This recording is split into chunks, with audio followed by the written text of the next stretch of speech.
Bonjour chers spectateurs, bonjour Florian. Bonjour Clara, bonjour chers spectateurs.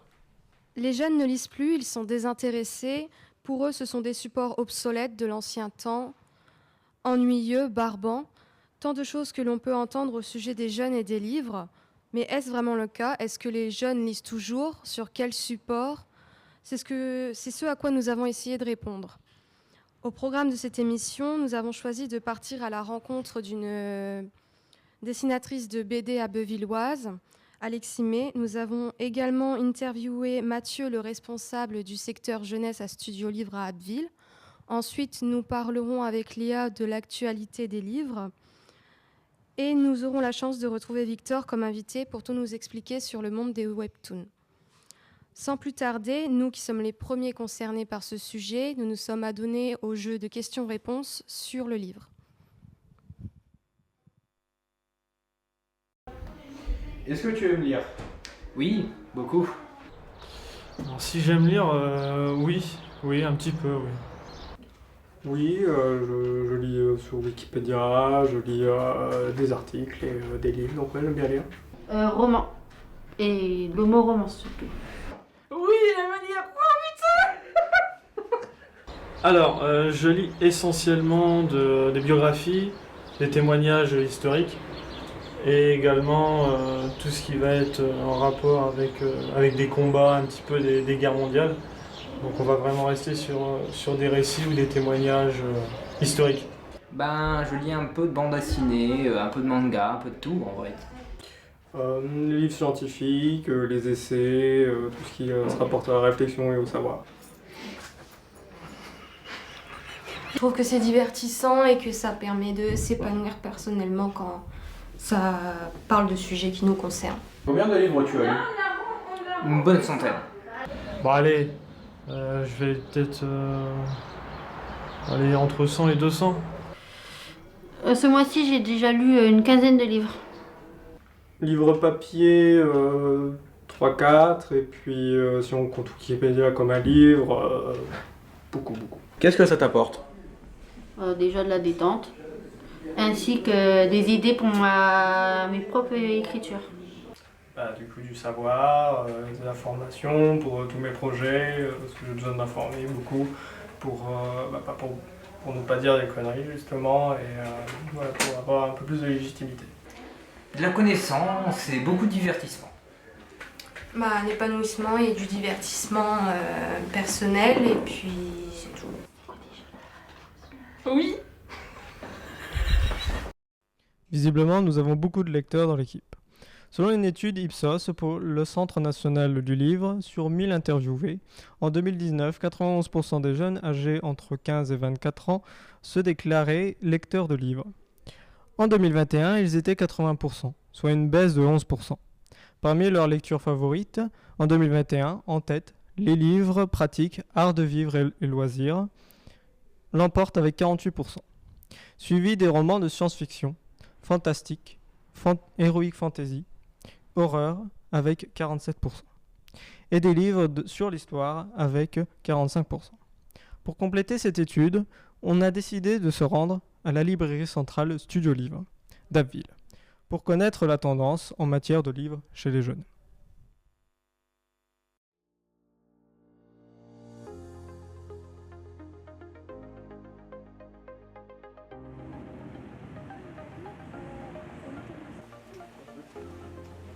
Bonjour Mathieu. Bonjour Clara. Depuis quand l'espace jeunesse a-t-il été créé à Studio Livre? Peut-être une petite dizaine d'années. Le premier étage de la librairie était dédié au départ tout ce qui est scolaire, parascolaire, livres de poche. Et il y a eu une volonté de créer un espace dédié aux jeunes. Et donc, des travaux ont été effectués et tout a été Recentré.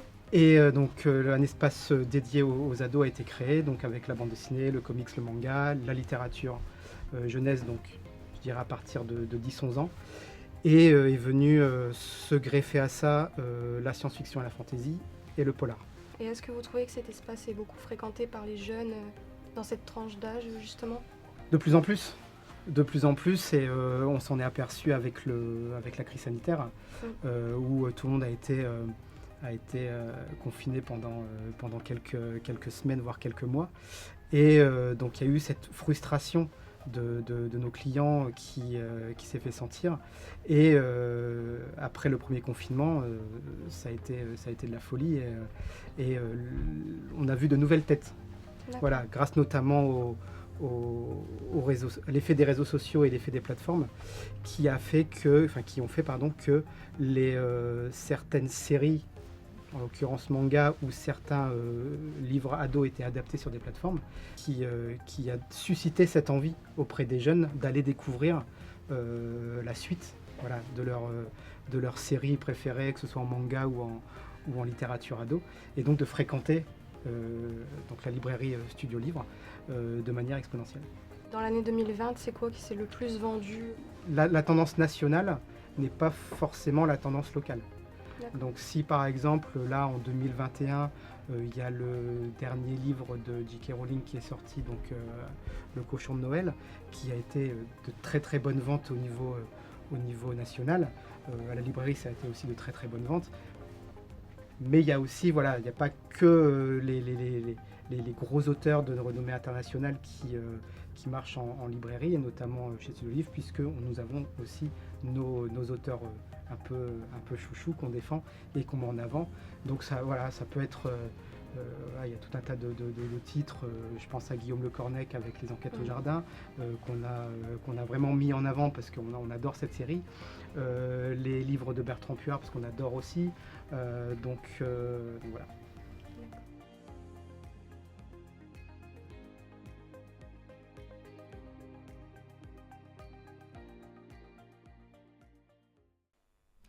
Les tendances à ville sont visiblement différentes par rapport à la tendance nationale. Nous avons certains auteurs qui intéressent les jeunes à ville. À la 9e position de l'étude Ipsos pour le Centre national du livre, on trouve la BD avec 38% de jeunes lecteurs, un art littéraire que connaît bien Alexis May, une jeune illustratrice de bande dessinée d'Abbeville que nous avons rencontrée.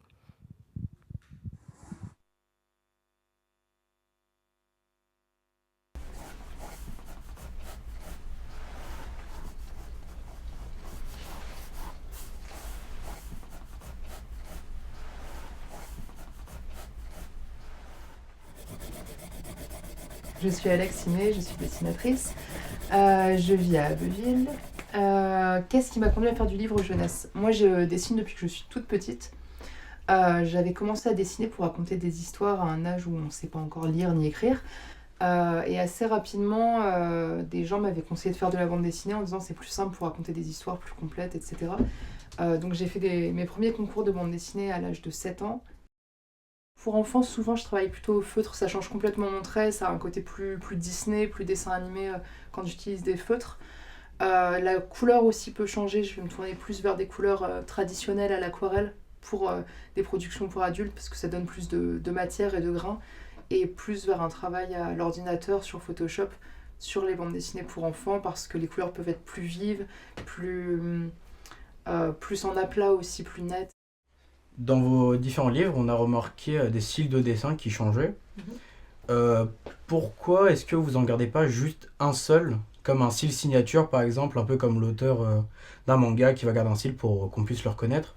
Pourquoi est-ce que vous changez d'une production à l'autre? C'est pas vraiment fait exprès en fait, c'est pas spécialement réfléchi.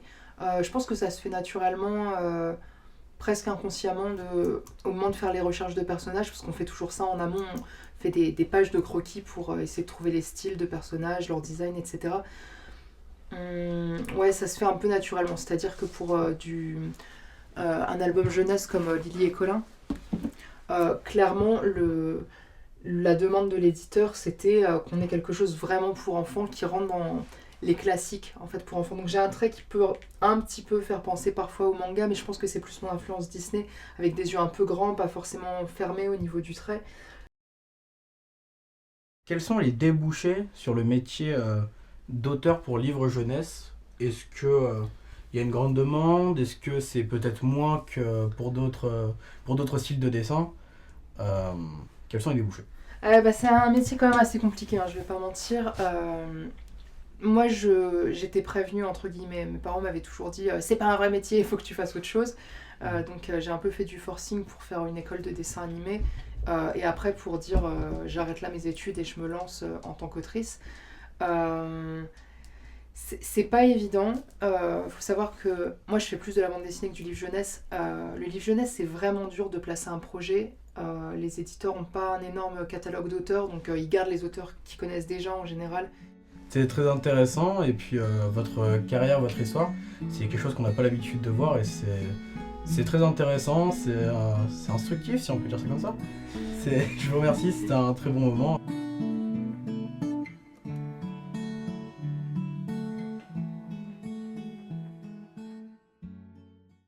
L'ère du numérique n'a pas épargné la littérature et vient apporter une nouvelle manière d'aborder la lecture. Et les jeunes sont en première ligne, avec 37% des 15-24 ans qui déclarent avoir lu un livre en format numérique. Victor, tu es là parmi nous pour nous parler de nouveaux formats numériques de BD. Est-ce que tu peux nous expliquer ce qu'est le webtoon ? Bonjour à toutes et à tous. Alors, le webtoon, c'est quoi ? Le webtoon, c'est une bande dessinée numérique qu'on peut avoir sur site spécialisé ou sur une application. C'est donc une BD créée pour le format numérique ? Tout à fait. Enfin, pas vraiment. C'est une BD, c'est un terme très européen. Au même titre que le comics est un terme américain et que le manga est un terme japonais. Le terme coréen pour bande dessinée est manhwa. C'est donc des manhwas numériques. Mais du coup, il n'y a pas de maison d'édition ? Non, pas vraiment. Enfin, si. L'application qui héberge ces manhwas et donc ces bandes dessinées font office de maison d'édition. D'accord, mais quelle différence il y a concrètement ? Concrètement, il y a des différences au niveau de diversité et des différences au niveau économique et écologique. Quel genre de diversité ? Bien, la diversité au niveau du style, il y a beaucoup plus de styles différents. Au niveau du temps que mettent les épisodes à sortir, c'est beaucoup plus rapide et ça dépend de l'hebdomadaire ou du mensuel. Et des diversités au niveau des auteurs. Je vois. Et niveau économique et écologique ?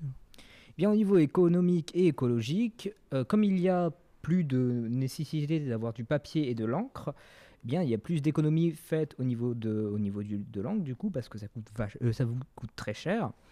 Et il n'y a plus d'arbres coupés, et donc c'est très écologique. D'accord. Du coup, j'imagine que ça fait un carton. Ben, pas vraiment en réalité, parce que les avis qu'on peut retrouver en dessous des plateformes de téléchargement de ces applications dénoncent une très